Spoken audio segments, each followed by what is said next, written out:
দেখেন, অবস্থা দেখেন, বুড়া কোথায় ঢুকে বসে আছে আমার ভয়ে যে ওকে জানি আবার আমি যদি গোসল দেই।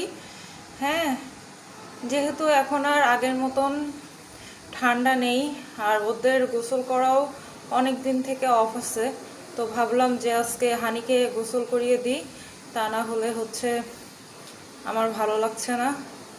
হ্যাঁ, বাচ্চা কাচ্চা ময়লা হয়ে থাকলে ভালো দেখায় না, তো সেই জন্যই আর কি ওকে আজকে গোসল দিয়ে দিয়েছি। এবার থেকে একে একে সব কয়টাকেই দেয়া লাগবে। আর ও হচ্ছে ড্রাই ওয়াশ করতে দেয় না, ও ভয় পায়। এখন ভাবছি যে ওকে এই কেজের মধ্যে রেখেই ড্রাই ওয়াশটা করব।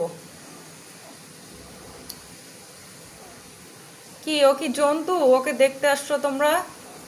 হ্যাঁ,